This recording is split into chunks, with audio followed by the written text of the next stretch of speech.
Today we are here to welcome our 7th artist in residence, who's Jordan Martins. Just so everybody knows, the Visiting Artist Series is a very collaborative series, and we collaborate with the Cleve Carney Museum of Art and the Departments of Art, Architecture, Interior Design, and Photography. That Community Artist in Residence program is kind of a subcommittee of that Visiting Artist Series, and that's made up of students, faculty, and staff from all over campus. We thank you very much for joining us today to hear Jordan Martins talk. Just a few housekeeping notes before we get started. Please double check to make sure your phones are on silent if they're not already. If you have to leave for any reason, please do so very quietly, but we are hoping that you will stay for the entirety of the presentation. There will be a little bit of time toward the end to ask Jordan some questions. So if you got questions, jot them down, save them so that you can ask them at the end of the talk. Jordan Martins is a Chicago-based visual artist, curator, musician, and educator. He is currently the executive director of Comfort Station, a multidisciplinary art space in Chicago, and a lecturer in the sculpture department at the School of the Art Institute of Chicago.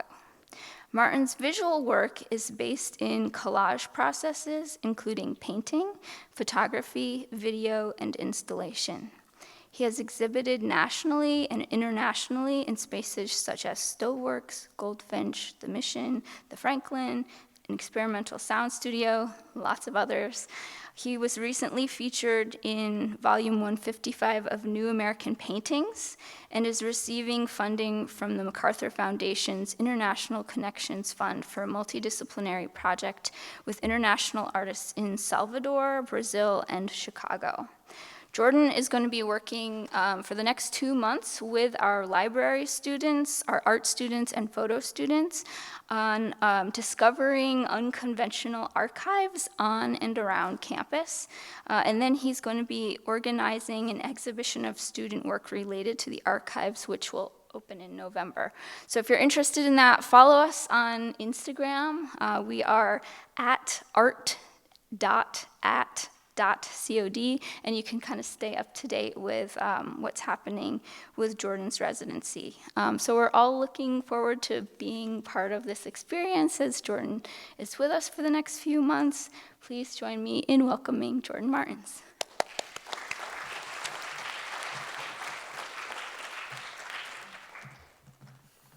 Thanks, Jackie. Can you guys hear me okay? I'm really, really pleased to be here. And it's my first time on campus, and I've had a really great day already, just sort of wandering around and trying to understand the sort of ecology of this place and the architecture, and looking forward to being here the next 2 months. So, as Jackie mentioned, most of my work the last 20 years has been based in collage processes. Collage traditionally is gluing one thing onto another, right, in the most basic sense.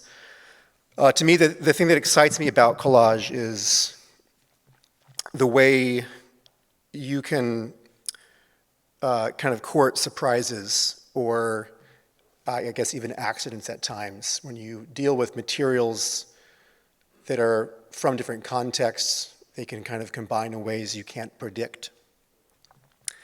I've always been attracted in general to images that are enigmatic and abstract, but also have a high degree of detail and information. So this is some of the more recent work. They're prints, ultimately, but that are made using a scanning process, which in turn is scanning photographs and other marks I've made, and I'll go into more detail on that later. But I'm interested in how the output of these images in that process hopefully kind of evade easy categorization and easy kind of like recognition, but nonetheless, when you inspect them, have a great amount of detail. Whoops, I'm pressing the wrong button here. Got too many devices. So in this kind of work, this is more the traditional kind of gluing things on from one to another.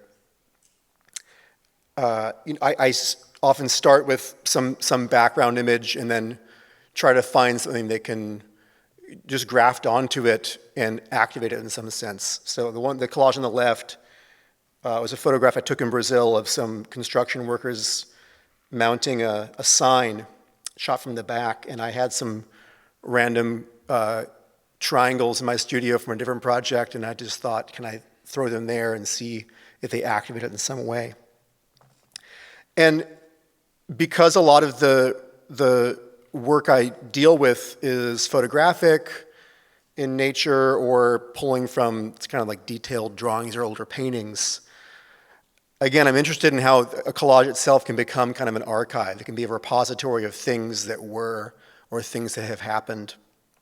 So the one on the right comes from, there's a picture I took of a tree that was in the background of my wedding 20 years ago that was struck by lightning 5 years ago, and I revisit it every year and take a picture. There's a picture of a random cushion that I found at a thrift store next to my studio that I was photographing for a while. There's a silkscreen proof from a different project, and they were all kind of in my studio different times. And I make no illusion about anybody being able to decode or know any of those things, right? There's no way. But I'm interested in just them, all that detail being there and kind of colliding in a new way.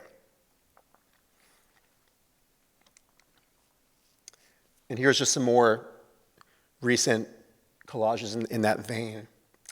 One thing you'll also see is oftentimes in the last 5 or 10 years, I started to not be able to choose where and when a certain image or image fragment should pop up in a work. So I just started just putting them everywhere and making multiple prints. So you'll see certain motifs and details repeated a lot.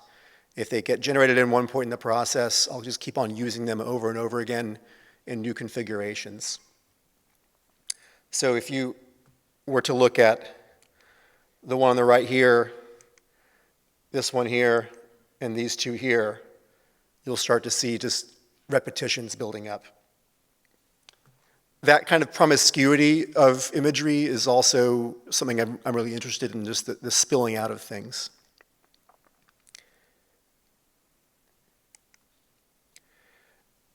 I've also made paintings that more and more function like a collage. So rather than starting with a blank slate or collaging onto a painting, I'm beginning with a canvas that's printed with one of these images that I've already made on a scanner as a starting point.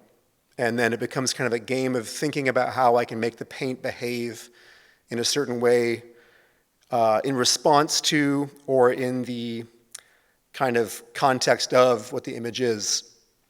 And on an ongoing basis, just trying to find some sort of dialogue between those two things until they form what I hope is a kind of a coherent whole of an image, but then still is on the verge of collapse. I like things being a little shaky in terms of the stability of the form.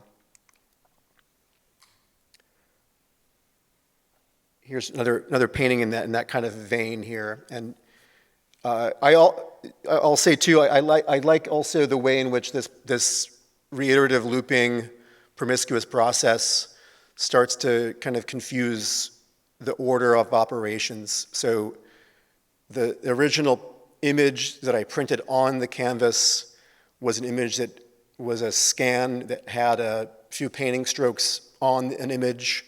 So the painting began with a print that involved some painting strokes, and then there's more painting strokes. And I can't always tell you myself which paint stroke is the real paint or a photograph of a paint stroke. You'll also notice I got obsessed with duck decoys for a while, so or maybe you can't notice, maybe I can, but you can't. But you'll see duck decoys popping up a lot. I wanted to move backward a little bit. All the work I showed so far, all the imagery is imagery I've produced.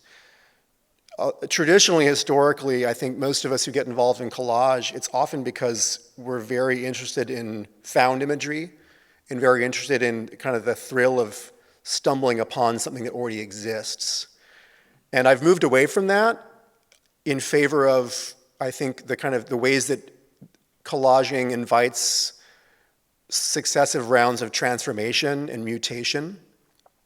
But my origin as a collage artist was very much chasing down these things. And this is an older work where I was pulling together, there's like fragments from a natural science book that has, on the top left, there's a photograph of actual grass, and then on the bottom right, it's someone else's painting of grass. And there's some black brush strokes in the sort of the top middle that are my brush strokes. And I was interested in how grass and brush strokes were kind of combining in this weird way. And then for a long time, I was also really fascinated by these Chicago hand-painted grocery posters that you've no doubt seen. And in particular, I was interested in how they actually kind of encoded a lot of layers of information in them. There's the actual information that's being conveyed, the product and the price. I started to think more and more that the product and the price were actually not all that important to their function, and that really what they were doing was almost like a mating dance, where they were like, if a bird kind of flaps its wings and makes some noises to attract a mate, it's like just a visual pattern and signal and pulse being put out there to signify a certain kind of market, usually a Latino community market that will have certain things. And the rhythm and the dance of the paint strokes was more important than the content. And so I rather than making my own sort of gestural paintings, I got fascinated by how I could just carve up these other paintings made by another artist.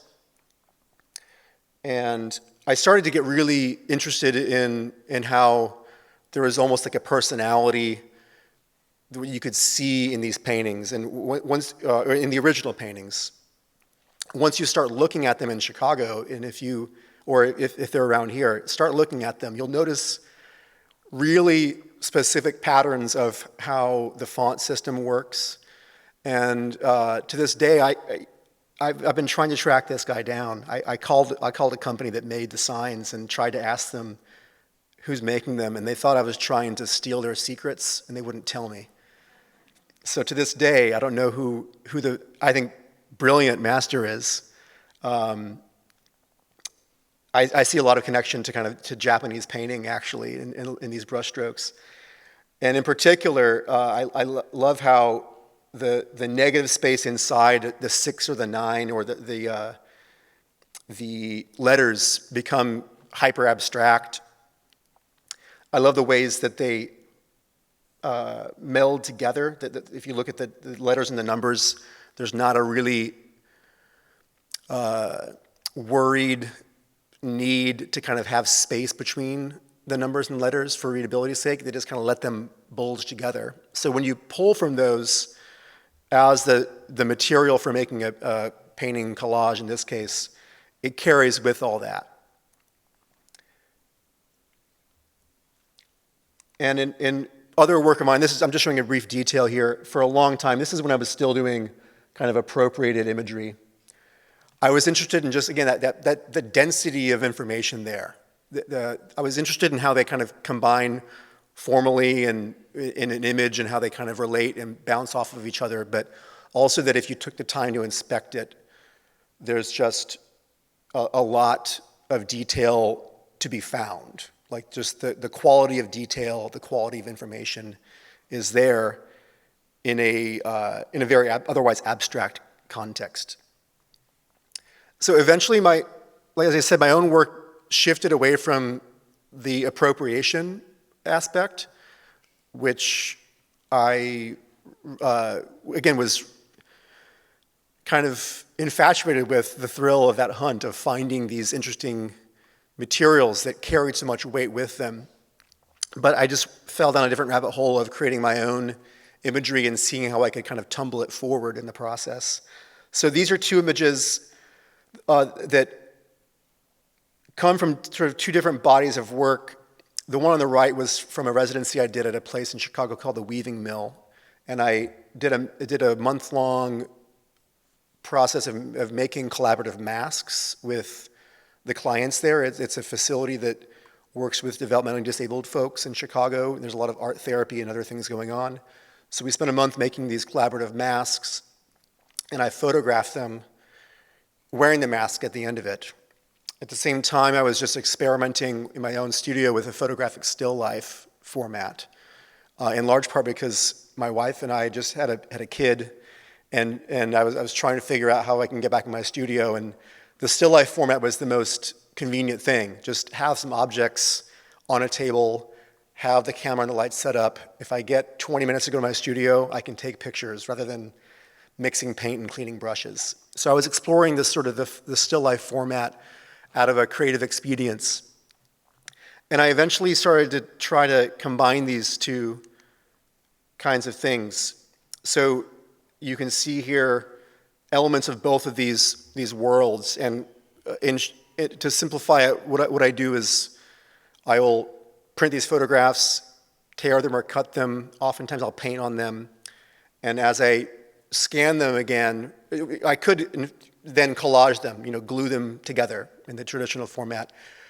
But I had stumbled upon a process that I really liked where instead of gluing them, you scan them, which captures them in high resolution.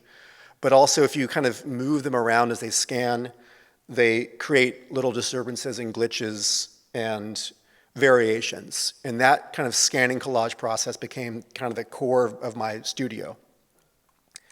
So this is another round of that kind of process from 4 years ago or so. Now working within this still life kind of format again.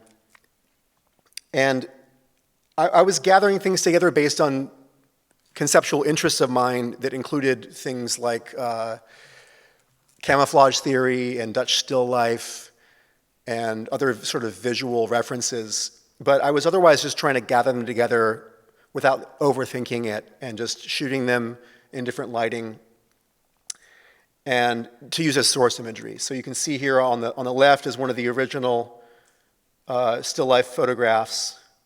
And then on the right is when it and others are fed through this sort of scanning collage process. And again, the long-standing interest here of an enigmatic and abstract image that has a lot of detail remains the thing that kind of attracts me to it. I also, again, started to give into this promiscuity and repetition. So I call this series phenotypes because it's a term that comes from genetics. Your genotype is the sort of genetic blueprint you inherit. The phenotype is the way that those particular genes get expressed, which is somewhat random in terms of why this or that gene would give you black hair or blonde hair. And I was rescanning these things many times, oftentimes the same fragments, and just, some artists would say, I'm going to do it 10 times and pick the best one. And after ruling out the ones that I didn't like, I'd say, I just kind of want to keep them all. And I liked the dance of the repetition and how each of them had a distinct kind of fingerprint to themselves. So I began to work in these kind of series. So each phenotype in this series, I say, has sort of 5 or 6 cousins. In this case, I would play a game with myself where I would try to rearrange the fragments the same way every time and make the exact same movements and get as close as I could to reproducing the exact same configuration or dance of the scanner collage process, and became fascinated by how even when I did my very best, you would get these pretty big differences, but also some parts that would be pretty close. As I've mentioned and shown, these are the images that I'm then printing on canvases. So I can't stop myself from just sort of tumbling things forward. Like I've made this work. Can I paint on it again? Can I do something else with it? Can it be spit back into the process? I've never been able to kind of edit or slow down or channel things. I have to kind of just kind of ride the wave that keeps on coming out of it. So these are some examples of paintings that are, in turn, just printed on canvas and then kind of recontextualized. The one on the left, you can see the kind of the origin of it. So again, I think in a weird way, even though I'm making my own images now rather than using found images, I'm still oftentimes using found objects. The same way that a traditional collage, if you were to, I think a lot of us here made collages in elementary school with old National Geographics. The same way that collage is a kind of an archive of different things that are combined into one surface. A still life photograph of found objects is also an archive of things I found in the thrift store. And then on the right, there's just, I'll oftentimes take all the scraps of these things, and that becomes the next step for the kind of faster, quicker collages. And I keep on using the word information, and I put it in my talk. I stumbled across this amazing essay when I was in grad school, like 20 years ago almost, by an information theorist, Marcia Bates, called The Fundamental Forms of Information. And information here is not as narrow as we use that word.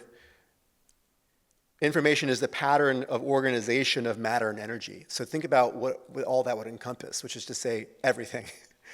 And it becomes a theoretical framework to kind of read into, I think, our surroundings. If you look at a Japanese woodblock print, there is the information that is represented, what is being rendered. There's the information of the kind of the tradition of how it's rendered. There's the way that was printed, the way the ink absorbed into the pattern and organization of that ink soaking into that kind of paper is a layer of information. Information isn't just content, it can be form, and in fact, information, has the word form inside of it. So I've also found it a fascinating theoretical framework to interpret art in general, because traditionally we kind of interpret art either in a really formal sense, like looking at the color, the line, the perspective, and then the content and the symbolism, and it means this, it means that. And information theory kind of gives us a vocabulary for actually looking at, I think, more and kind of intertwining them. So here's just like 4 really brief definitions she gives. There's a whole glossary. Embedded information is the pattern of organization of the enduring effects of the presence of animals on this earth, which may be incidental as a path through the woods or deliberate as a fashion utensil or tool. Embodied information is the corporeal expression or manifestation of information that is previously in encoded form. A cake is embodied information of the encoded information of a cake recipe. Enacted information is the pattern of organization of actions of an animal in and interacting with its environment. When she says animals, she means humans, by the way. Not only humans, but including humans. Utilizing capabilities and experience from its neural stories. A Japanese print tradition is enacted information. Encoded information, that's the cake recipe, is natural information that has symbolic, linguistic, and/or signal-based patterns of organization. As I was kind of geeking out on this terminology for a long time, I became interested in archives. And the precursor to my project I'm doing here was a show I did at North Park University over 10 years ago called Lava Where Once Stood. And I was looking to find ways to engage with the official archives of the university, but also the unofficial archives of the university, thinking through what has been collected and preserved purposefully and what has been collected and preserved accidentally. And an archive can be understood here as any collection of information. And if we understand information being as broad a term as Marcia Bates, again, we can sort of expand out in pretty uncontrollable ways. What I was interested in doing, in part, was treating it like a collage in the sense that I was, once again, looking for the surprises and the incidental connections that would pop up. So I went into it without having a notion of what would be in the show and why. I just knew that I wanted to delve into some archives and to discover what's there. And I want to give credit to the committee who chose my proposal for this residency, because I said, I don't know what I'm going to show. I want to go in your archives and the campus and figure this out. Archival-based practices in contemporary art is a whole massive genre that many of you might be familiar with, maybe not. Maybe you saw Alberto Aguilar's show here that I think Justin curated recently that was engaging with it. Archival-based practices in contemporary art could be research-driven and history-driven. They could be really based in actually just sort of playful formal games. I was thinking about this as a collage-based practice and looking for what the through line might be that would pop up in the research to sort of generate what the thing would be. As part of my looking into the archives, North Park University is a Christian university. They also had the Swedish Covenant Church's archives housed there. So one of the things I stumbled upon was just old photographs of church mission work. And I began to just become fascinated by the photographs as kind of sort of formal images of themselves, like the history and the context of why they were there was interesting, but not in the foreground of my mind, of just like, what is his structure? I started just noticing just the basic things of like, what was horizontal, what was vertical? And a lot of these photographs of missions were while they were building things. So when you're building something, there's a horizontal kind of reality you're building off of, then you're trying to make it vertical. So I was already kind of playing with that in my head and looking for things that would kind of ping with that. The title of the show came from this photograph, which was cataloged in the archive as Lava Where a Mission Once Stood. So I removed the mission part of it to kind of just give it a little more poetry, but lava where once stood became a through line for me. Lava has flattened. It has made horizontal where there once was a structure. And it has archived that mission church. You could potentially be looking at fossils of a church when this lava is, kind of excavated in 1,000 years if you want. And that became just, again, the sort of the poetic through line that I was trying to find kind of collages to work through with this. I began looking for just other strange images, and I was thinking about, again, things that were horizontal like lava fields, things that are horizontal like buildings. And because of the geographies of some of these missions, there was just random images like on the left of this anthill that I found just really beautiful. So I thought about the anthill as a building, as a structure, as a kind of a totem, as a monument, as a living place.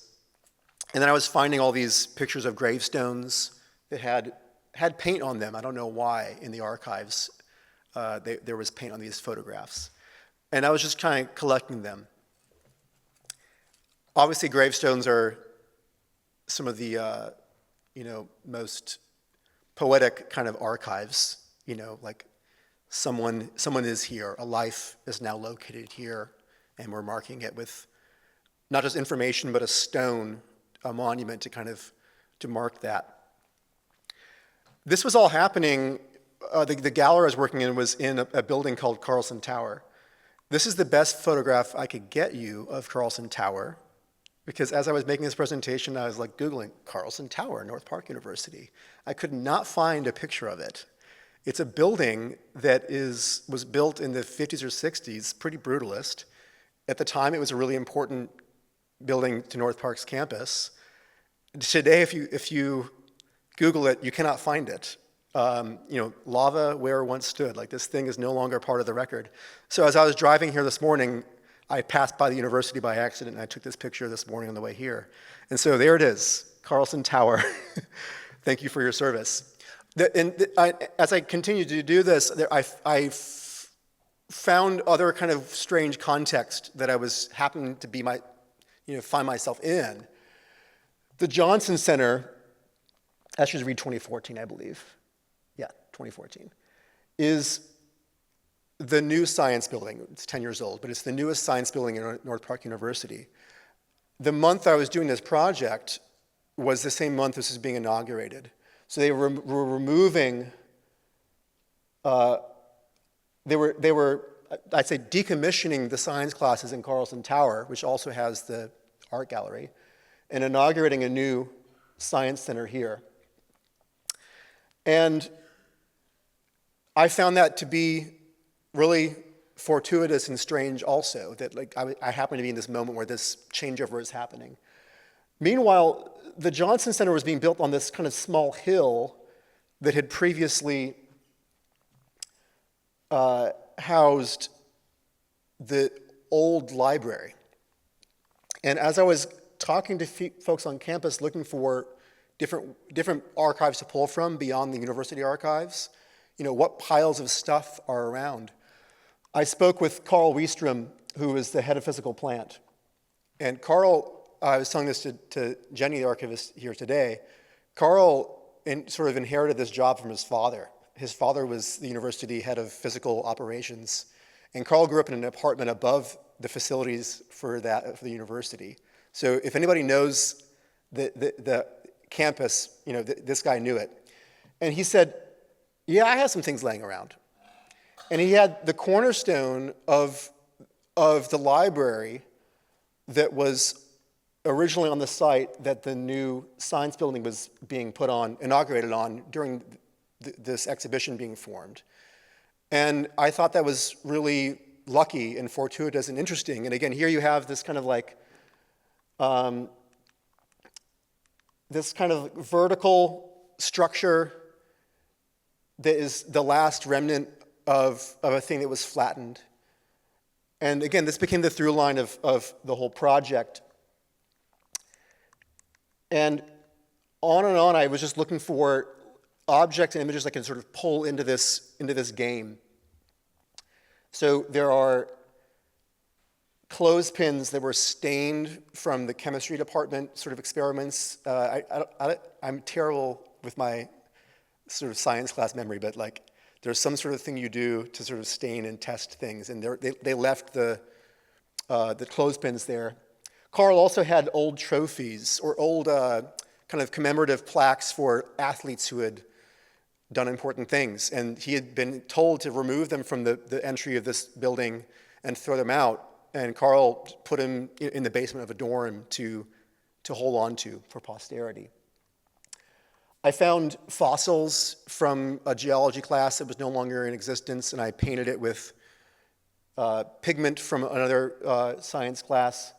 I found books in the archive that had these stripes, and it was a particular kind of edition of Scandinavian books, and I organized them in a line in the gallery to kind of become a lava field in a certain sense. Also, this one in the middle here, the number 38 that's Carl's numerical system. He numbered all of them in the order they were on the wall. And in some cases, I took the idea of the tape and added it onto the front. In other cases, I showed them facing the wall to show the back of the plaque. I shot some still life photographs with those same clothespins, arranged it in the space with the gravestone. I taped the photograph of the lava onto the gravestone with some of the fossils from the defunct geology class. I also talked to the folks in the theater department. If you're looking for piles of stuff that have been left around, theater departments are a great place to find stuff. And props serve a certain front-facing purpose. They're designed to give information and context and plot background for you to be pulled into the plot of the play, to put it in simple terms. But this is the back of a decorative column. It was made of foam. And I just found it to be just so sublime. It had all this detail as though it had its own kind of history. This thing that was designed to look like a relic of old stone carvings had in fact taken on a certain kind of seasoning of its own with the way it was sort of painted and pulled off, the way that the glue had discolored. So I did some still life arrangements with that as well, trying to find other configurations. And then lastly, echoing the gravestone, I was really pleased to find in the art department, in the drawing room that I used to teach drawing in, there were these slabs of really heavy, composite pressed wood that had been used just as surfaces for students to draw on. And there was a tradition there where I think it wasn't universally adopted, but there was a system where for that semester, it's yours, write your name on it. And some people chose to write the year, some people made little drawings, some people crossed out previous years' names just to make it clear, like it's no longer theirs. And when you just take it outside of the drawing room, it had this beautiful weight, and it is encoding so much history and information and personhood, personality, the embedded information of how that, the name is recorded information or, embodied information, the way it's expressed, I'm getting confused. I think it's embodied. But it's also embedded information in terms of like that person's handwriting, the gesture of that one hand and how they wrote their name. If there's any contemporary art people or art historians in here, I don't have it here, I think, but one of the names on one of these was Tim Hawkinson, famous contemporary artist. He was at North Park for one semester, and we found his name on here and confirmed he had been a student there decades ago. And these are some photographs I took today around campus as I was trying to get to know the campus and just thinking, in my initial pursuit of just thinking about the kind of incidental collections of objects and images that are around us all the time, the layers of information that kind of just pile up around in our day-to-day. I always love to see the sort of seasoned craft of somebody, the custodian person who I didn't have a chance to meet, the way that this arrangement of objects and stickers speaks so much. It speaks to a certain kind of way of working, a certain utility. There's a collection of sort of meanings and references and values. There's know-how, there's materiality, there's, I think, body language and how you interact with an object. And it's all, as a collage artist, it doesn't get much better than that in terms of how you combine surfaces and objects. And as I was going around looking at bulletin boards too, I found somebody very fastidiously returned the pins in this sort of like ordered way rather than just randomly. And it's the only instance I could find of that, right? So it kind of sticks out. And lastly, I really enjoyed learning that apparently you can't bring drinks into certain classrooms. I don't know if this is universal on campus or just in certain departments, but down this hall, I was like, why are there all these cups there? And I'm guessing it's maybe that's the reason. But so, what's that? Those are the lab classes. Lab classes, yeah. Don't bring drinks in labs, guys. So I'm showing this last just to kind of signify the beginning of the experiment I'm starting today, which is I had a wonderful morning talking with Jenny in the archives and already being amazed by an array of incredible things. But I'm also at the very beginning of just kind of putting my finger in the wind and trying to feel where things can blow and what kind of connections and what deposits of information in archives and images and objects and surfaces and patterns I can kind of hook onto and find some connections to make. So thank you very much, and thanks for having me.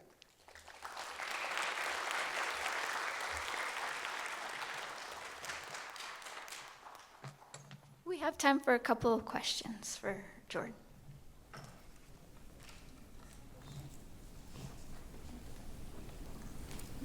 Any questions?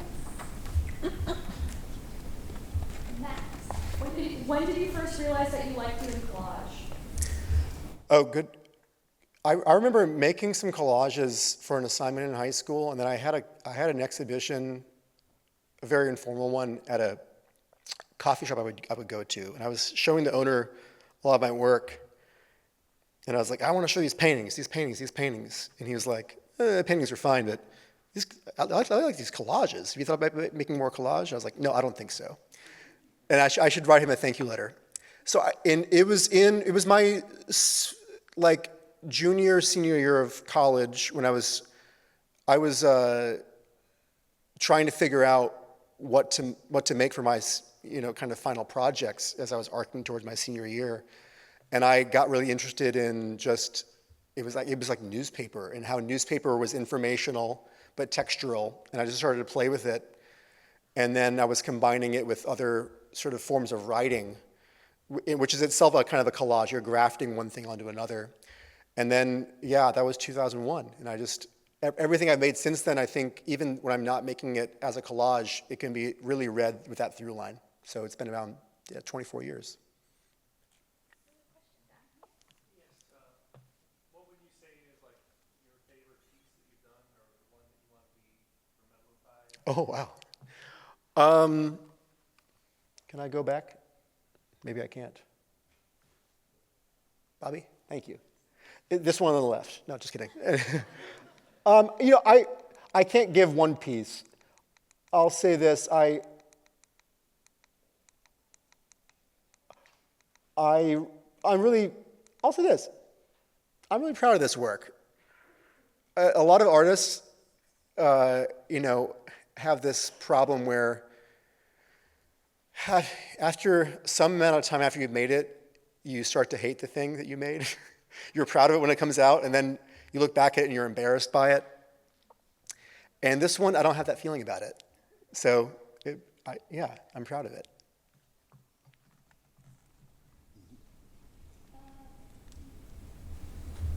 Yeah. Like in the moments when you're going through these archives, like how does it feel like first stumbling upon like a memory? Like how does that touch you like right in the moment? 'Cause it feels like it would be pretty like it's like you're looking at history. Like I feel like that would kind of blow my mind like every time. Like what kind of feelings do you go through? Oh yeah, it's totally mind-blowing. And anybody who has, I'm not going to make more work for Jenny. Jenny's already got in the archives here too much work, and she needs some assistance from the university. But when Jenny has time, if you have the context to go into an archive, it's a completely dazzling experience. I was shown this morning drawings of old architectural plans and marketing materials from the 80s when there wasn't Photoshop, it was collage.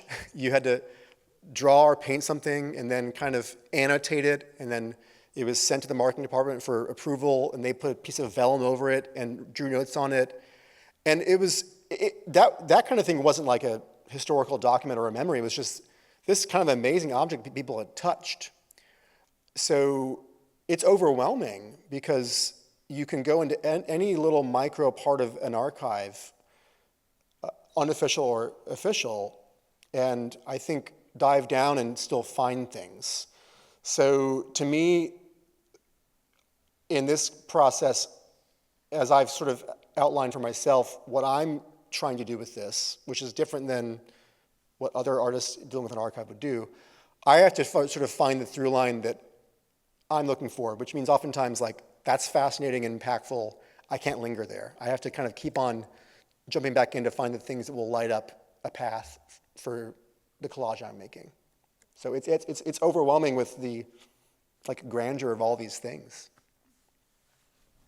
Way back there. Thank you so much for your presentation. I learned a lot, took lots of notes. And one of the things that you said earlier was about archive as discovery. And I just felt this sense of awe, this sense of wonder through your eyes. And so I wanted to see if you could just tease it out a little bit more. I'm fascinated. Yeah, and this gets into, I think, things that folks doing the work that Jenny in the archives is doing are just dealing with every day, which is that there's no way one person can know everything that's in any archive. So an archive, what is an archive? It's a collection of things that have been deposited there, but oftentimes they're deposited without a notion of what their significance or meaning is for a future generation, whether it's in a day or in 100 years. So an archive is a place where things gather and wait to be discovered. Oftentimes it's informational in the strict sense, because if you want to know why a certain decision was made to do this or that with the university, you go in the archives and you look at the meeting minutes. And meeting minutes, they probably have certain things to be discovered, but it's pretty nuts and bolts. Other times you're like, why is this beach ball here? And maybe one day that thing will be of interest to somebody. I'm sure the people making these marketing materials in the 80s would be astonished and perhaps embarrassed that their work is in an archive now, because it's just for them, it's just the thing they were doing. So the discovery is always in the sort of the future tense. When you're depositing into an archive, the discovery is not yet conceived of. And Andy Warhol did a really amazing project years ago. I don't know if you had any of this at the Warhol show, but for years, he would, every single day, he had this certain uniform box, and he would just, once a day, put a bunch of random things in that box, indiscriminately. He wasn't choosing the important things or the unimportant things. He would just put things in there. Years later now, there's a foundation set up with like a full-time staff whose job it is to every day unbox the box from that day 40 years ago, catalog it, photograph it, pore over it, interpret it, speculate about it, dream about it, discover it. So you could really just do things in the most random way and still have an act of discovery later, because it's always in the future tense. Okay, I think that's all we have time for. Thank you very much for those questions. Our next visiting artists lecture, so everybody knows, is October 9th at 11 a.m. here in Belushi, and that will be Tally Weinberg. Let's give Jordan another round of applause.